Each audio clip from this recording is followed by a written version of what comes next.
বেগম খালেদা জিয়া তিনি অসুস্থ হয়ে এভারকেয়ার হাসপাতালে ভর্তি রয়েছেন।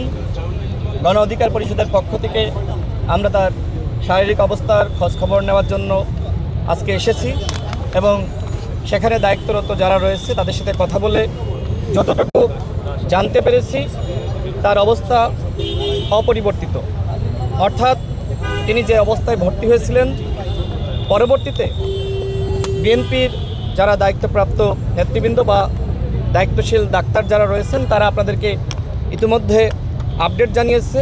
আমি যেহেতু বিশেষজ্ঞ না, সুতরাং সেই বিষয়ে আমি মন্তব্য করতে চাই না। আমি এতটুকুই জানতে পেরেছি যে তার অবস্থা অপরিবর্তিত। আমরা দেশবাসীর কাছে দোয়া চাই, মহান আল্লাহ রাব্বুল আলামিন জনতাকে সুস্থ করে দেন। সেজন্য আমাদের দল মত নির্বিশেষে সকলের উচিত তার জন্য দোয়া করা। দেখেন, বেগম খালেদা জিয়া তিনি একজন আপসহীন নেত্রী। এদেশের গণতন্ত্রের জন্য তিনি সংগ্রাম করেছেন। তিনি স্বাধীনতা সার্বভৌমত্বের প্রতীক। বিশেষ করে বাংলাদেশে ভারতীয় আধিপত্যবাদের বিরুদ্ধে তিনি আপসহীনভাবে লড়াই করেছেন, যে কারণে কিন্তু তাকে ফ্যাসিস্ট সরকার দীর্ঘ সময় কারারুদ্ধ করে রেখেছিল। দেখেন, শেখ হাসিনা পালিয়ে গেছে, কিন্তু আজকে বেগম খালেদা জিয়া অসুস্থ হতে পারেন, কিন্তু সারা বাংলাদেশের মানুষের দোয়া কিন্তু তার সাথে রয়েছে। শেখ হাসিনার জন্য দোয়া করা বা কথা বলার লোক কিন্তু বাংলাদেশে নাই। এইটাই বেগম খালেদা জিয়া অর্জন। বেগম খালেদা জিয়া আমাদের সকলের জন্য আমি মনে করি যে তিনি এক ধরনের দৃষ্টান্ত, যে কিভাবে ফ্যাসিবাদের বিরুদ্ধে লড়াই করতে হয়। তিনি আপসহীনভাবে লড়াই করেছেন, কখনো দেশ ছেড়ে পালিয়ে যাননি এবং ফ্যাসিস্ট শেখ হাসিনার সাথে কখনোই আপোষ করেননি। সেই মানুষটি আজকে হাসপাতালের বিছানায়।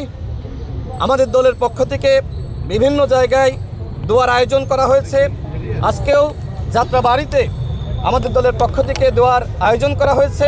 আসলে আমাদের দোয়া করা ছাড়া আর কিছুই করার নাই।